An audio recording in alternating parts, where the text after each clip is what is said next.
friends and family to our spring show, put on by the Computech Theater Company. All I Really Need to Know I Learned in Kindergarten. We just want to give a huge thank you to everybody who came tonight to support our show. I'm Emma Henson, And I'm Saley Sawyer. and we're the co-directors of this production. For the past 3 months, we've been preparing, planning, and producing this show under Miss Higgler's mentoring. We just hope you're as excited as we are to see it. We're so lucky to be a part of the Computech Theater program and all of its special offers. We've learned so many different skills in acting, directing, and so much more, all leading up to this very moment. Before we get started, we'd like to give a few special thank yous to those who made tonight possible. Can we please get one ginormous round of applause for Mr. Brown and the Sawyer family for donating the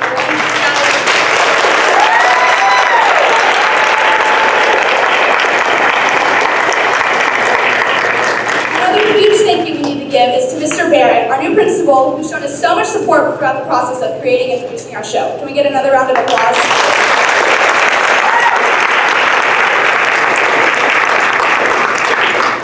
We'd also like to take a moment to give Miss Rachel Haywood a ginormous round of applause and a big thank you from all of us for all she's taught us this order.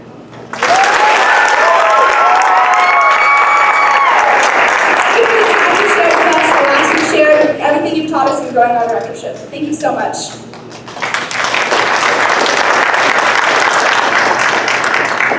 Last but definitely not least, we want to thank all the families who have donated to our program. All your donations are greatly appreciated.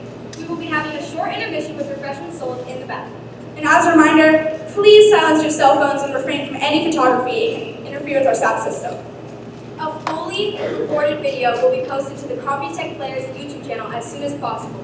Feel free to take as many photos as you like after the show. Our cast, crew, and directors have worked so hard to present this amazing show to you tonight. So, without further ado, kick back, Relax, and enjoy the show.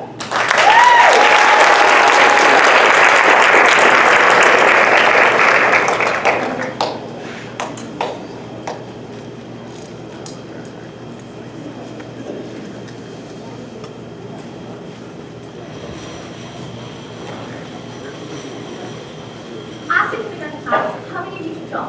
And all hands shoot up. Of course we can draw. What can you draw? Anything. What about a dog and a eating a fire truck and a jungle? Sure. How big do you want it? How many of you can dance? What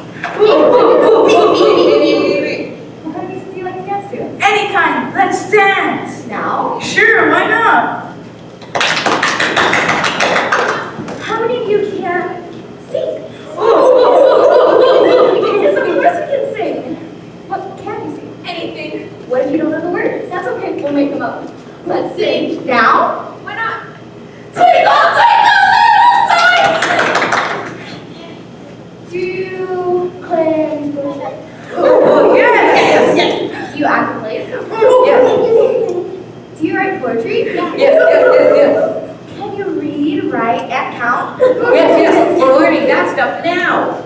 Try some of those questions on an older audience.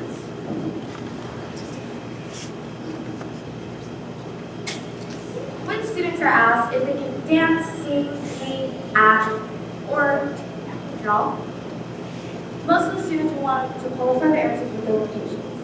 I play piano, not very well. My mom makes me.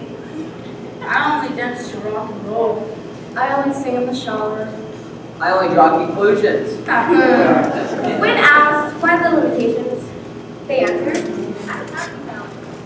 I haven't done any of the stuff since around the third grade. Who's got the time? It's not my major.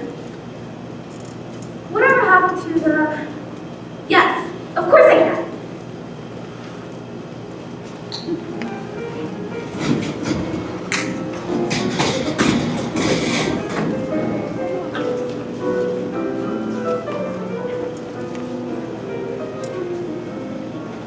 Cinderella was the title of the school play. Given the task of dramatizing a fairy tale for the teachers' conference, the kindergarten class chose the classical rags to riches story, Cinderella. You know how it goes. Shy, agreeable protagonist, victimized by abusive step-parent, waits for wise, matriarchal figure to appear and deliver her transform from codependency to bliss. Basically, if you're good looking, good at heart, and you got a fairy godmother, you got it made. It was a good choice from the teacher's perspective because there are so many characters and every child could have a part in the play. A list of characters was compiled as the class talked about the drama. There was the absolutely ravishing Cinderella. The evil stepmother. The two wicked but stupid stepsisters. The beautiful and wise fairy godmother. The pumpkin. Mice. Coachmen. Horses. Kings. All the people that came bald. Generals. Admirals. Knights. Princesses. And of course, the object of fable desire, the prince. Who, if you recall, was really only a salesman trying to push his inventory of glass slippers. As the parts were allotted, children were labeled with felt pen and paper and sent to stand on the other side of the room while casting was completed. Soon, every child had a part. Except one small boy who had stayed quiet and disengaged with the selection process. Norman, a boy who was different. Not weird, just different in the way that he looked at things. Norman was always thinking, and like most great but misunderstood thinkers, he was often teased by his classmates, causing him to live on the fringe of kindergarten society. Well, Norman, what are you going to be? Well, I'm going to be the pig. Pig. There is no pig in the story of Cinderella. Oh, there is now.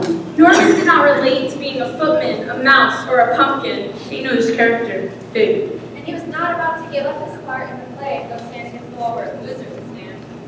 He intended to fit into the scheme of things without giving up dignity or identity. He took it for granted that there was a place for pigs, and that the teacher would know that. So what do you say to a kid who's already dreaming up a costume of long pink underwear, a pipe cleaner for a tail, and a paper cup for a nose? What do you say to an innocent little pig who doesn't see his career as an actor, teetering on the brink of utter humiliation? And what do you say to all the pigs? All those who are different, do not accept their little boxes and pigeonholes.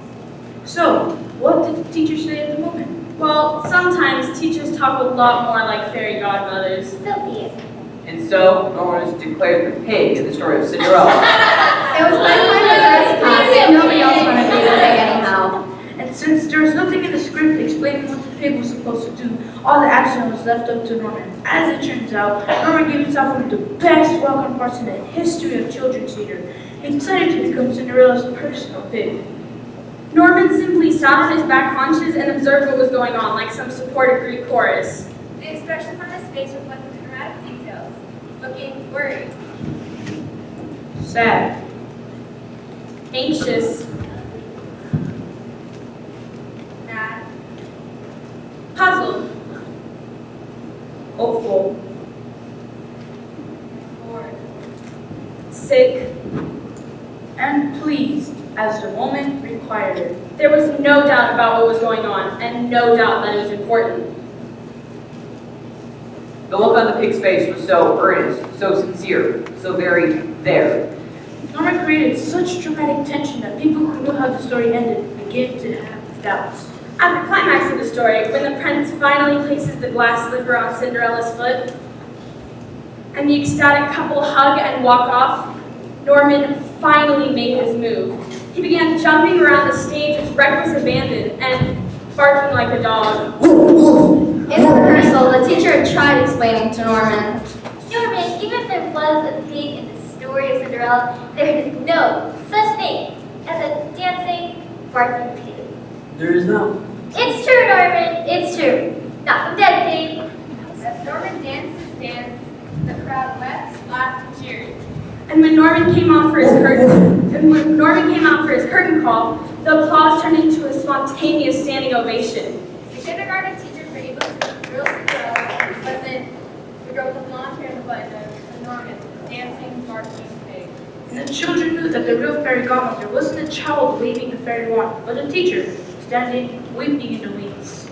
Well, the kindergarten class got many invitations to perform their version of Cinderella. Sometimes the teacher would have to explain what was so unique about their show. Well, you see, it has a pig in it. Oh, really? Yes, the star of the show is a dancing, barking pig. But there's no dancing, barking pig in the story of Cinderella. Well, there is now.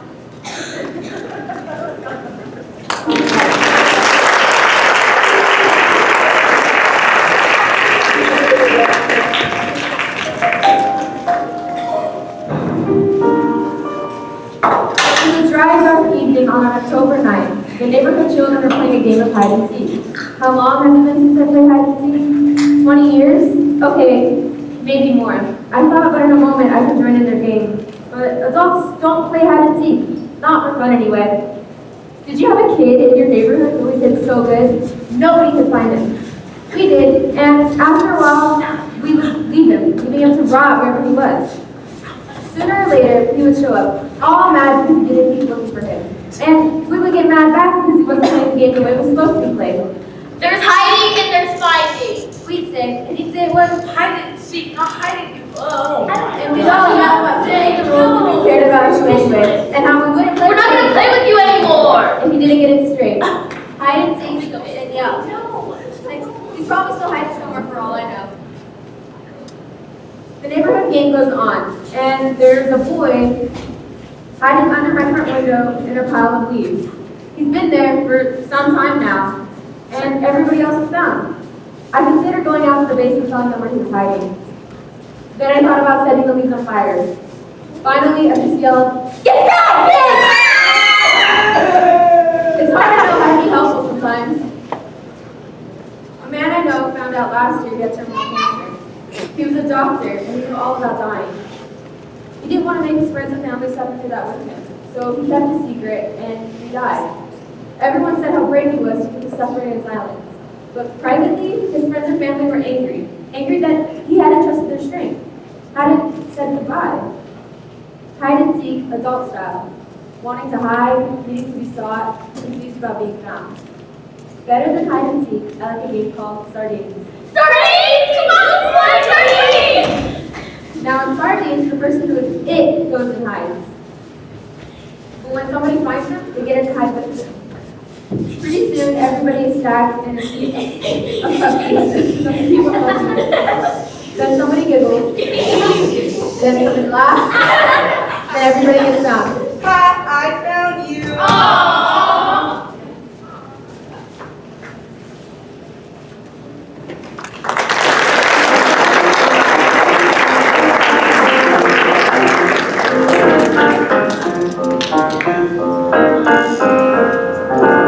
The knock on the door was sharp, urgent, insistent, foreboding of crisis. Me, rushing to the door, toppling to the rocks. I opened the door and small boy, odd expression, hands me a scrawled note on a bunch of folded paper. My name is Johnny. I will rake your leaves. $1 a yard. I'm deaf. You can write to me. I can read. I rake good.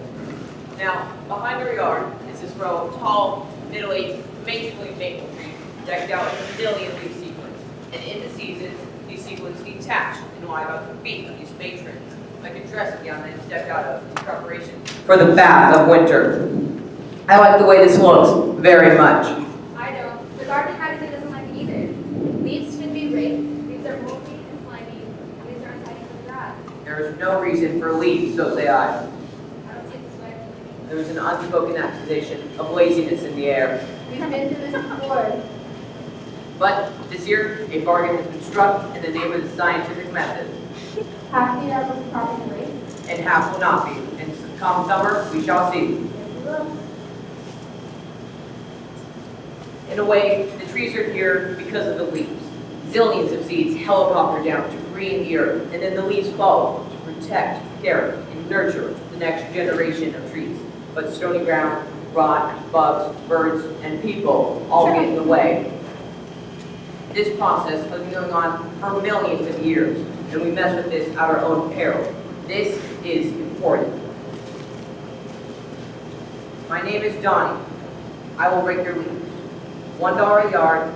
I am deaf. You can write to me. I can read. I rake good. He holds out pen and paper to me with hope, patience, and goodwill. How can I tell him the importance of the scientific experiment going on in my backyard? He turns to go, and I quickly grab the paper and pen from him, showing him what I write as I write it. Yes, I would like you to rake my garden. Do you rake them when they are wet? Do you have your own rake? This is a large yard. I should think I will give you $2. 3. Well then, a bargain has been struck, and the rake is procured. And so, Donnie, the deaf leaf raker, goes to work in the fast-falling November twilight. In silence, I watch him. In silence, he raves, wondering if there is any noise going on inside of his head. He signs to me that it is getting late, that he must return home. As I watch him walk home, I wonder if he returned, having paid him in advance. At my age, I'm getting cynical. But come morning, he has returned to finish the work. He rakes the leaves into a large pile as instructed. Of course, I will go back over the yard and push them over once he is gone. I am stubborn about it. But as I see him finish, he picks up some of the leaves and hand carries them to the pile. When he says all the leaves, he means all the leaves. He stuffs some of the brightest colored leaves and some helicopter seeds in his pocket, and he reports to me that the work is done. As I see him walk gracefully away, tossing helicopters, seeds, and leaves on the sidewalk, I smile, a fringe benefit. And tomorrow, of course, I will go back over and push that pile of leaves over the embankment at the back of my yard, down into the ravine. The leaves will have to work out their fate this year. It is time for me to cast my lot with this small child, like the seeds, one of nature's tenacious survivors. Hold on, Johnny. Hold on.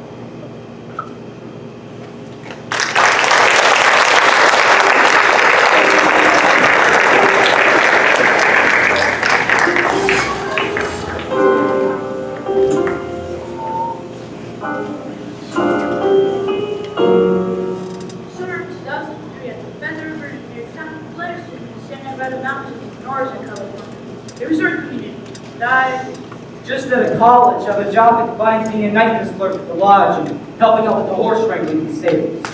The owner/manager is Italian-Swiss with some European notions of conditions of employment. He and I do not get along. I think he's a fascist who wants peasant employees who know their place, and he thinks I'm a good example of how democracy has gone too far.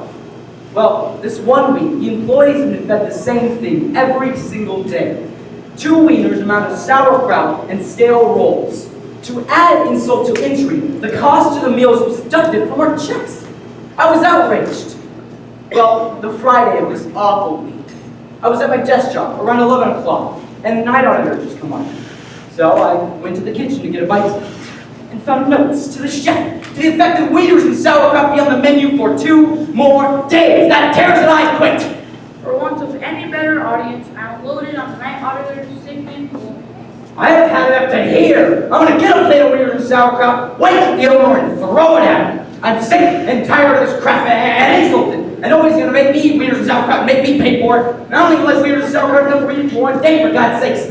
And the whole hotel sinks anyhow. The guest reads. And I'm packing my bags and heading to Montana, where they've never even heard of wieners and sauerkraut. Wouldn't feed that stuff to pigs. Something like that. I raved on this for around 20 minutes and he didn't repeat it out here. You get the drift. My monologue was delivered at The top of my lungs! punctuated by blows, the kicking of chairs, And much profanity! a call to arms, Freedom, union, uprising, and the breaking of chains for the working masses! the night auditor, Sigmund Norman, sat there watching me with sorrowful eyes. Put a bloodhound in the suit and got Sigmund Norman. He's got a good reason to look sorrowful. Survivor of Auschwitz, 3 years, German Jew. He liked being alone at the night job, give him intellectual space, gave him peace and quiet. And more than that, he go to the kitchen and have a snack whenever he wanted. All the wieners and sauerkraut to eat. To him, a feast. Even more than that, there was no one at the night job telling him what to do. In Auschwitz, he dreamed of such a time. The only other person he ever saw there was me. Our shifts overlapped for an hour. And here I am again, a one-man work party at full cry. Ah! Are you done? No, why? You know what your problem is? It's not leaders, it's power. And it's not the boss, and it's not the chef, and it's not this job. Well, then what's wrong with me? You think you know everything, but what you don't know is the difference between kids and a problem. If you break your neck, you have everything you eat. If your house is on fire, you got a problem. Everything else you defeat. Life is you learn to know the difference. You live longer, and you won't know what you feel like eating as much. Good night. Late night darkness, feather river, and saving old and friend. He needs to mind the and open the window in my mind.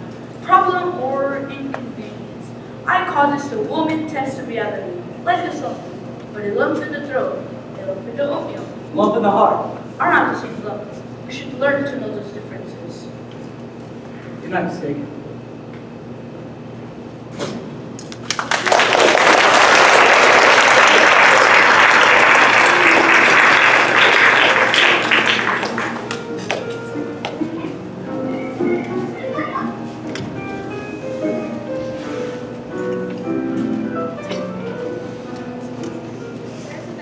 In the city where I lived. Its structure is simple. 3 slabs of smooth gray granite. And having checked with the compass to be certain, I can assure you that this bench has been placed with purpose so that the long sides face east and west and the short ends point north and south. This bench has been placed on the highest hill on the highest ground in the city so that when the sky is clear on a summer's morning, you can see almost 60 miles in 3 directions. This bench is in fact a tombstone in the cemetery, and I would take you there to sit if I could. You wouldn't feel comfortable sitting on it, I promise. You wouldn't even realize what it was at first. It sits on a paved lane that curves into the burial grounds. The placement of the bench and the consciousness of the view all say that someone went through a lot of trouble to be useful in death. A parting gesture of quiet generosity has been made. Funerals have certain narcissism to them, a focus on self. What I want for my epitaph. Very human holding on to identity for as long as truck and granite lasts. But to me, tombstones are markers of loneliness. But this bench is another story, unique. First of all, there's no name tagged on it, no conventional epitaph, no dates, just an open invitation to sit and think. This bench has become a spiritual retreat for me over the years, and I know I'm not the only one to use it because I found a note taped under the bench, not for me, but for a young woman from a young man who was in love with her and wrote her careless poetry. And no, I'm not sorry, Snoop. And yes, I put it back as soon as I found it. And no, I didn't go hide in the bushes to see who came for it. Secret lovers have enough problems as it is. But it was a summer morning after one of those milestone birthdays that came to the abstract intellectual knowledge that all human beings die.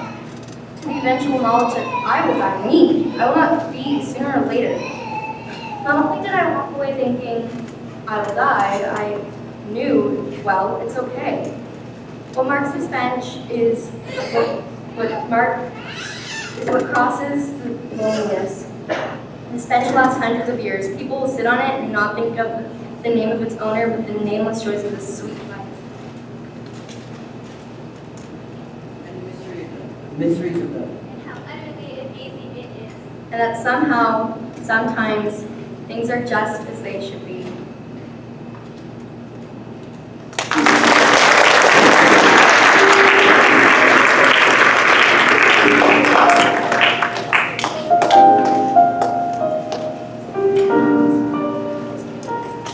It is a sweet life when I take the time to see it.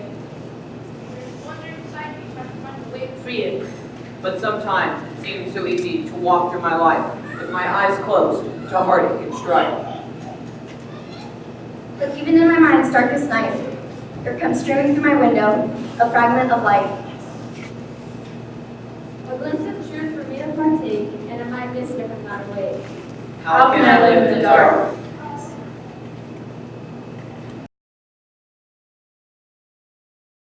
Armed with mop and broom, you will find a young father, his 3-year-old son, an upturned shopping cart, and most of the people's shelf, all leaning on the floor. The child, who is not hurt, is experiencing what might nicely be known as significant fluid loss. Tears mixed with mucus from a runny nose, mixed with saliva trailing from a mouth that is wide open and making a noise that would drive a dog under a bed. The father has stayed amazingly calm and still in the face of this catastrophe. I'm calm because I'm thinking about running away from home. Just quietly turning and walking away. Getting in my car and driving to California. Getting a job as a paperboy or a cook. And an all-night diner. Anything that is not involve contact with 3-year-olds. I'm sure one day he may find all of this amusing, but for now, in the deepest, most secret part of his heart, he is sorry. Sorry he married, sorry he had children, and sorry he grew up. But above all, sorry that this particular child cannot be traded in for a model that works. He cannot and will not tell these things to anybody, ever. But they are there, and they are not funny. Later, the father sits in his parking lot in their car and holds the sobbing child until he falls asleep. He drives the child home, tucks him in, and stares at the child for a long time. The father Does not run away from home. This is 1997. The same father faces the living room. In his hand is the remains of a letter, crumpled and uncrumpled again. The letter is from his 16-year-old son, the same son for the pickle juice.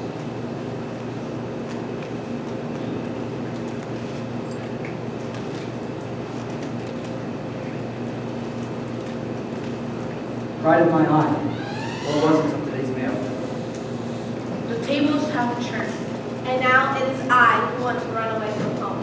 I say I hate my father, and I wish I never had one. I say that my father is a jerk and a failure as a parent, and that he can drop dead. The father is shouting at the ceiling. Why me? Why me? Why me? Well, the answer is simple. I have a son. I am 16 years old.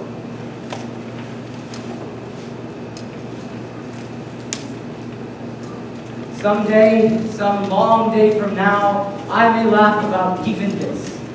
But for now there is only anguish.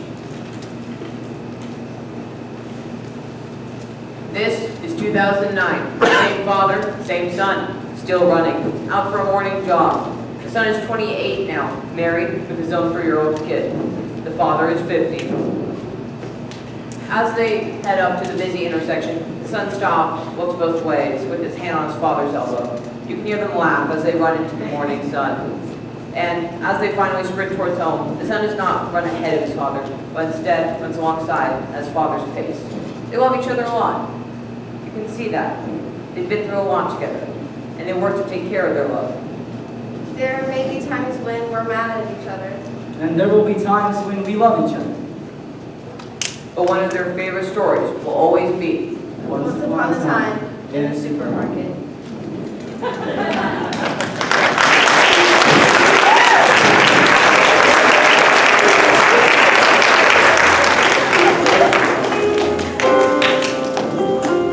I've started to notice that my life is entering a new stage. My children look middle-aged, and they pat me.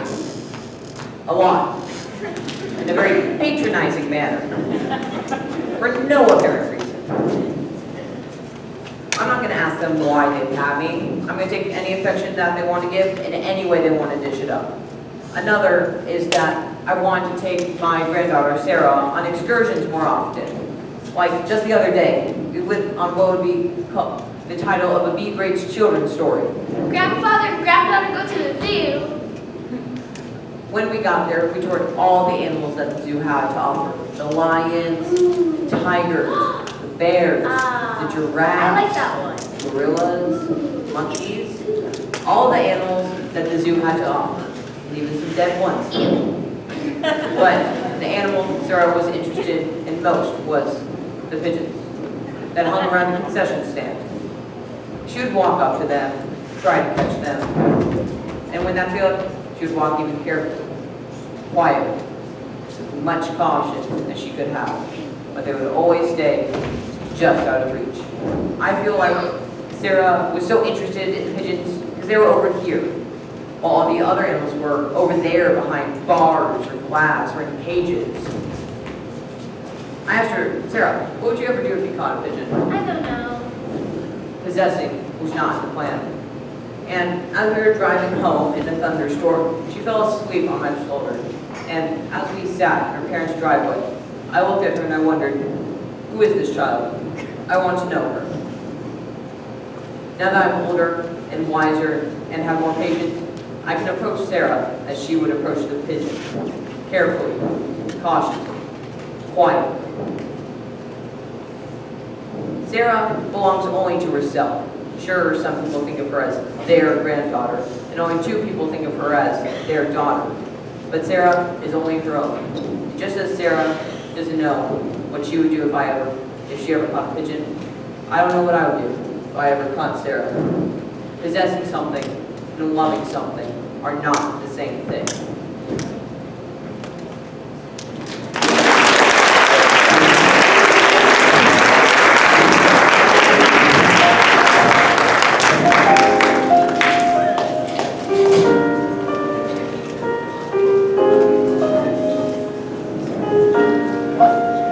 It's February and I have an appointment for a physical. In the waiting room are 2 much older than I.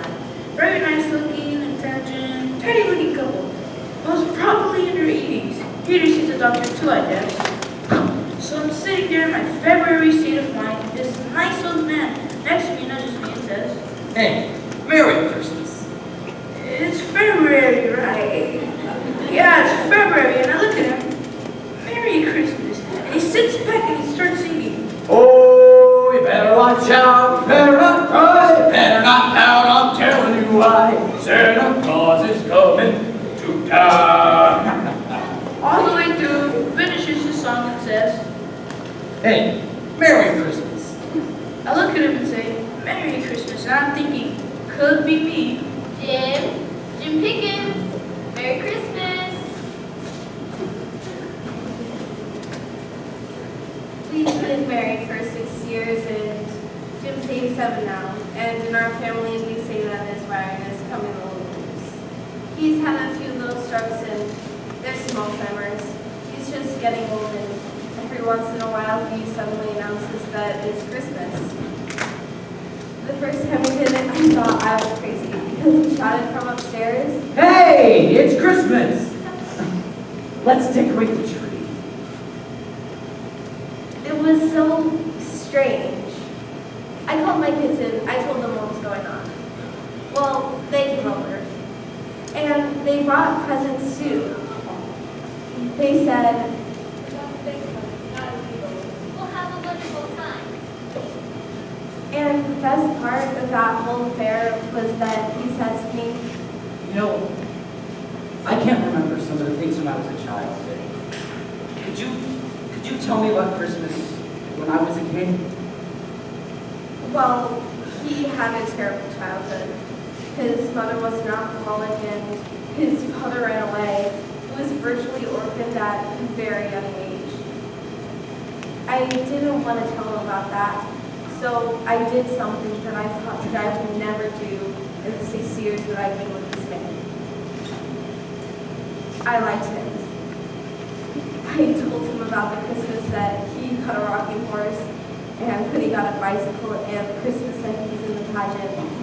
Oh, and he loved it. And we had a wonderful time. One of the best Christmases we ever had, even if it was in July.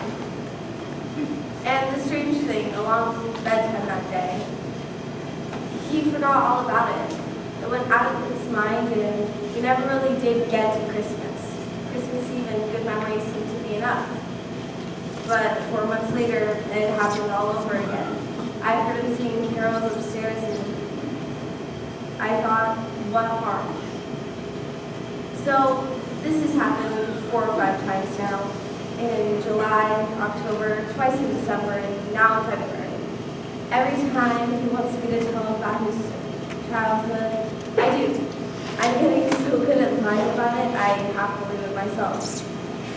I call the kids each time and just say Merry Christmas into the phone, and here they come, bringing presents and baking cookies and singing carols, the whole thing.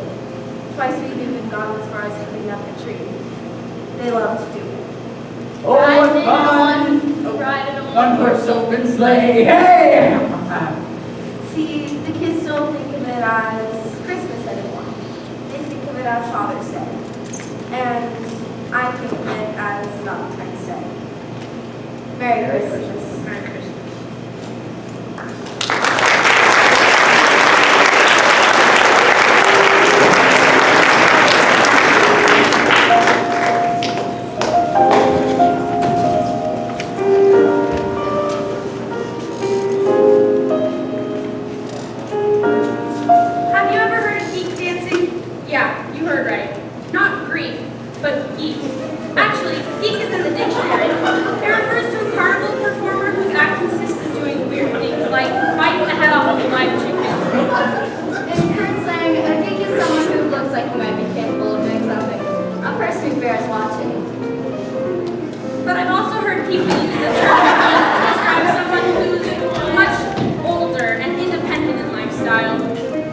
that there's a kind of compliment in there somewhere. I guess it's true. A lot of us older types are a bit geeky. We all reach that point in life where we just decide to weird out. Like, you start out the door in your bedroom slippers, but you don't go back to change. To hell with it. Or you go out and check the mail in your bathrobe. Your oldest, sleaziest bathrobe. And I don't care who's talking. Or someone knocks on the door, you don't look at the mirror. It's their problem, whoever they are. Some people call this going to see. Others call it the beginning of wisdom. Anyway, about geek dancing. When I'm in the mood for an uplifting experience, I go where people who like to dance. And I meet people who really like to dance. Go. I like dancers. I've never met a serious dancer who wasn't a pretty fine human being. And I just love seeing who the couples are. I love seeing the most unlikely couples get up on the floor and bolt like angels. My favorite place is the Uptown Tavern. Plays classical music from Chicago and New York from 6 to 9 and swing on the weekends. Well, they're really good. Really good. We need lessons. We have to look like this.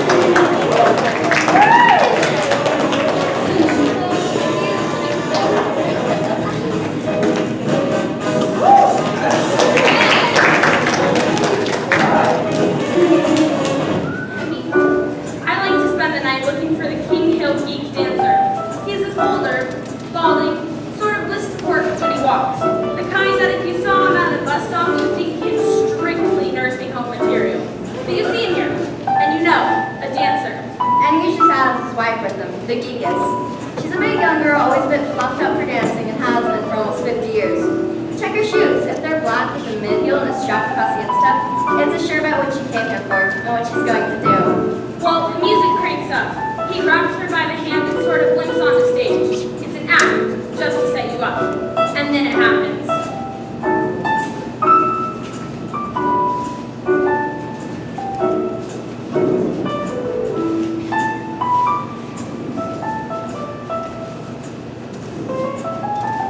They dance flat-footed with an economy of motion. She responds to an unseen suggestion to twirl out and around and back. It takes about 40 years to dance with someone this way.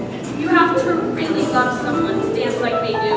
I want to be, and fully intend to be, an old geek dancer. But for that, you'll need the best geek trainer available. You see, it is a public responsibility for us geeks to make sure that the youth stays young for as long as they can. Now, I don't want to die quietly sitting in my bed. After a good night of dancing, I want to sit down, smile, and pass on. All this reminds me about something I heard about the Hopi Indians. They say there's not much difference between dancing and praying, and that both are necessary for a long life. They say to be a useful Hopi is to be one with a quiet heart who takes part in all the dances. Yes.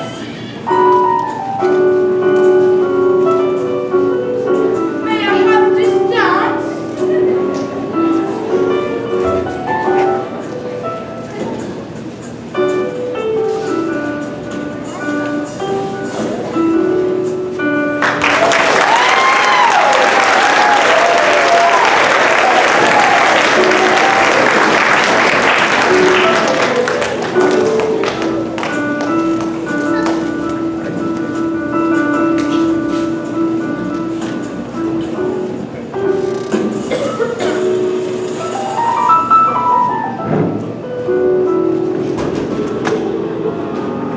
Are there any questions? Are there any questions? Yeah, what is the meaning of life? I beg your pardon? What is the meaning of life? Are you kidding me? Yeah. I hate to be too socially inhibited to ask. You might have an answer. Once. And only once. What is the meaning of life? What is the meaning of life? What is the meaning of life? What is the meaning of life? I got a serious answer. An answer that is still with me today. The place where it happened had a distinct power of its own.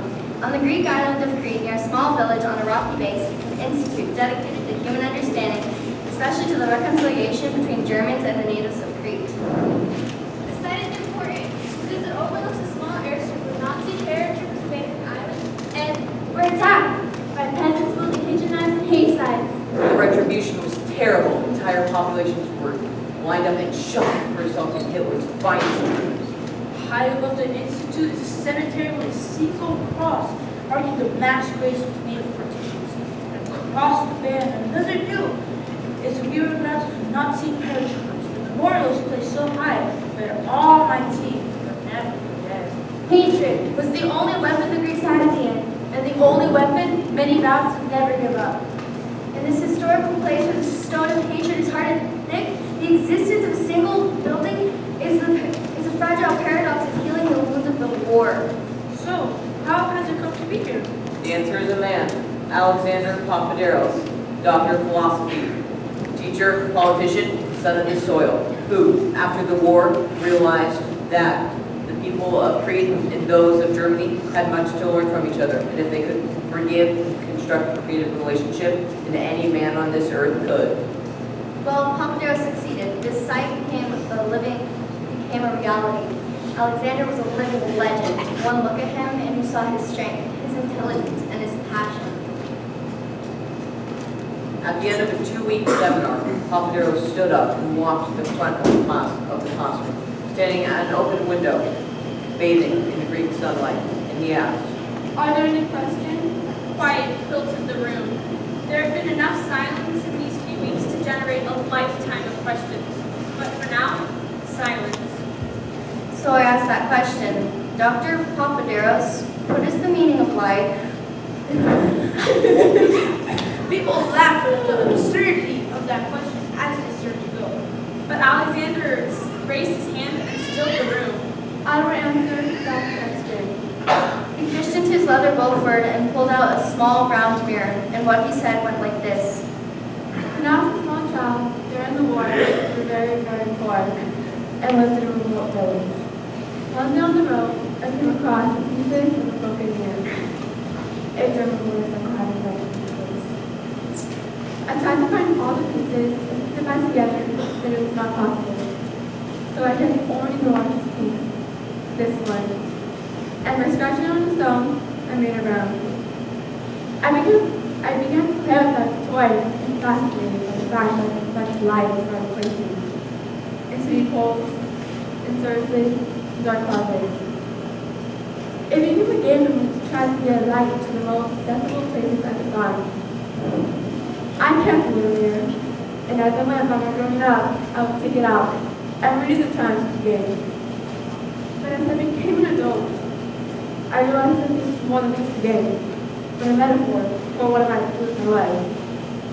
I came to understand that I'm not the light, or the source of the light, but the light. Truth. Understanding. knowledge. Is there. You will shine in the dark places only if I reflected. I am a fragment of my mirror, whose whole effective shape I do not know. Nevertheless, for what I have, I can reflect the light to dark places of this world, to the black places in the hearts of men, and change the feelings of people. Perhaps others may see and do likewise. This is what I'm about. This is the meaning of my life. He took the small mirror, holding it carefully, and reflected it onto my face and onto my hands folded on the desk. are there any questions? Are there any questions? Are there any questions? Are there any questions? Are there any questions?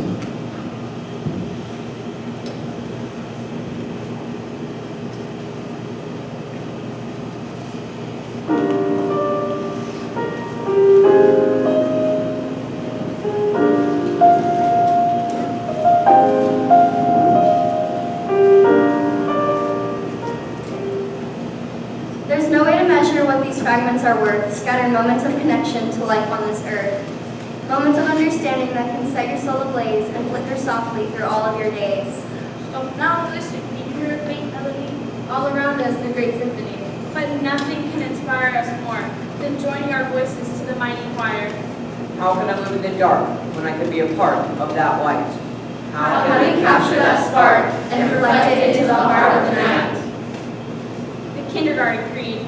Share. Play fair. Don't hit people. Don't take things that aren't yours. If you hurt someone, say you're sorry. Clean up your own mess. Wash your hands before you eat. Hold hands and sit together when you cross the street. flesh. Live a balanced life. Be aware of others. Look both ways. Love others. Don't grow up too fast.